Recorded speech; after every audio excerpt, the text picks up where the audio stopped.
4 PM news network में दोस्तों आपका स्वागत है। मैं हूं आपके साथ राशिद ज़हीर। जटायु को कौन नहीं जानता। जब रावण ने सीता माता का अपहरण किया तो उसको रोकने की कोशिश की थी जटायु ने, लेकिन दशानन ने उनके पंख काट दिए और वो ज़मीन पर गिर गए। उड़ सकते थे। मैं आपसे अचानक जटायु का जिक्र क्यों कर रहा हूँ? इस वजह से कर रहा हूँ दोस्तों कि 22 जनवरी को होने वाले प्राण प्रतिष्ठा समारोह में भारतीय जनता पार्टी के नेताओं ने कोई भी कसर छोड़ नहीं रखी है। जटायु को भी लेकर वो आ गए हैं। कैसे आ गए वो मैं आपको दिखाता हूँ। आपको ये तो मालूम है ही कि भारतीय जनता पार्टी का जो ट्रोल मीडिया है वो आपके जहन को, आपके दिमाग को किस प्रकार से हिप्नोटाइज करने की कोशिश करता है, इसका अंदाज़ा आपको है। लेकिन फिर भी मैं आपको इसकी बानगी दिखाता हूँ। ये जो आपके सामने ट्वीट है ये अरुण यादव हैं। कौन साहब हैं ये बेसिकली ट्रोल आर्मी चलाते हैं। इनका आईटी सेल देखते हैं। इन्होंने किया ये है कि एक जटायु का तस्वीर दिखाई और लिखा यूं कि जटायु आए अयोध्या जी श्री राम के स्वागत के लिए।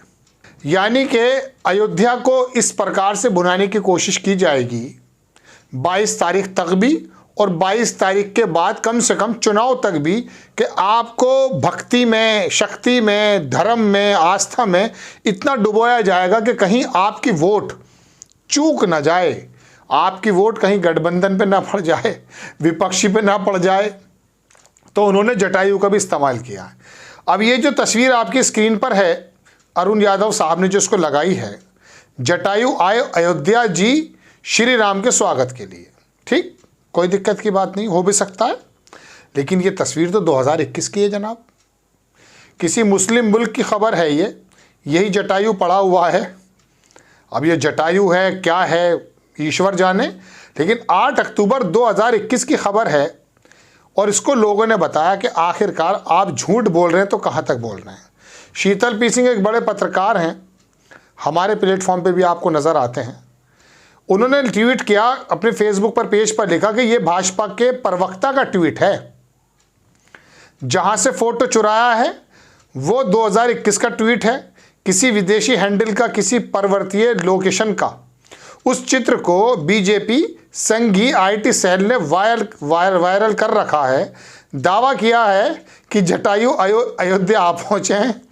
सॉरी, व्हाट्सएप पर मूर्खों के रेवड़ इसे वायरल कर चुके हैं।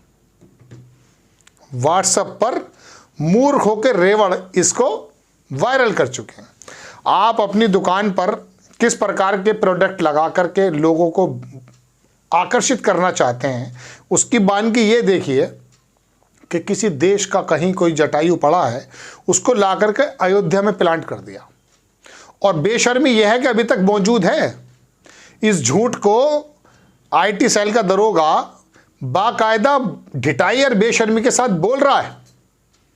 और बात यह, शीतल पी सिंह ने लिखा कि बहुत सारे बेवकूफ़ व्हाट्सएप पर मूर्खों के रेवड़ इसे वायरल कर चुके हैं।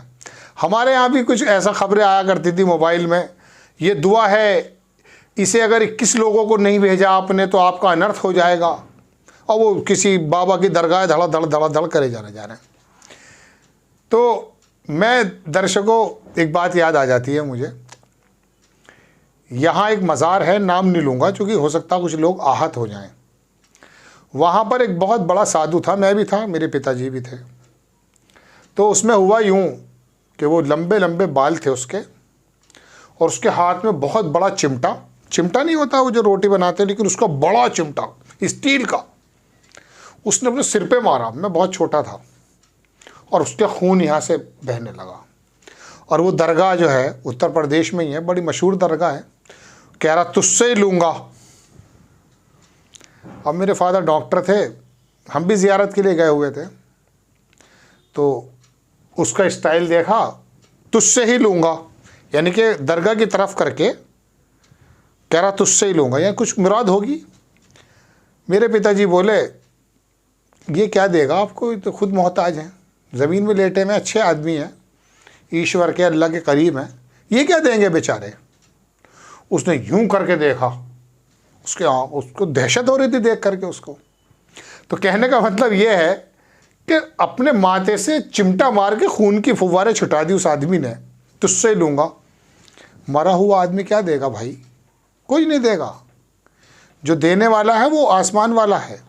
हाँ, ये लोग जो लेटे हुए हैं या जितने भी ये महर्षि हैं या जो भी साधु हैं, ये बेसिकली ईश्वर के करीब अपनी आराधना से हो जाते हैं।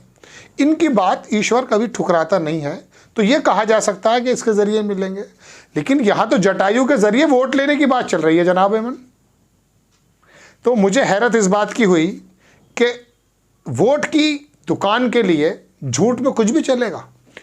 इसका तो काम ही ये है, इसकी तो दुकान है ये। लेकिन आप कौन हैं? मैं कौन हूँ? मूर्खों की जमात में कि हम तो शामिल नहीं हैं? हम तो शामिल नहीं है ना मूर्खों की जमात में। आप कहेंगे मैं फिर कोई मिसाल सुना रहा हूँ। तफरी की एक बात और बता देता हूँ खबर के साथ साथ। वो कुणाल कामरा का एक प्रोग्राम अचानक याद आ गई बात।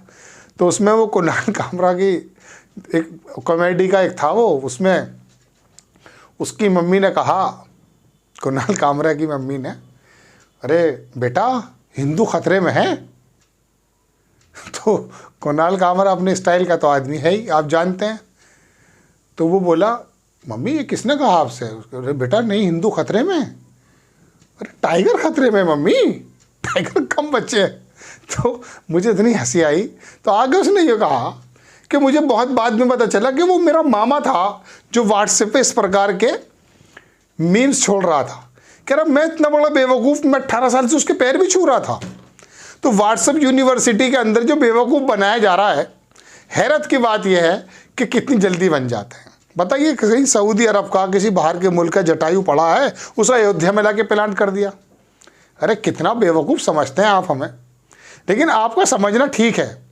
इन यादव साहब से, अरुण यादव से अगर मैं कहूँ, आपका समझना बिल्कुल ठीक है। आपको बार बार जिता देना धर्म के नाम पर, या आप जैसे किसी भाई को भी, आप बिल्कुल सही समझ गए कि हम बेवकूफ़ हैं। मैं दर्शक के रूप में बात कर रहा हूँ, वाकई हम बेवकूफ़ हैं।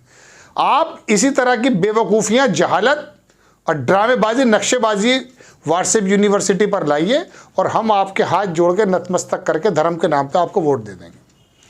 आपको खबर कैसी लगी अपनी राय कमेंट्स बॉक्स में ज़रूर दीजिए। चैनल को सब्सक्राइब कीजिए, शेयर कीजिए। नेक्स्ट टाइम मैं किसी खबर के साथ आता हूँ। जय हिंद।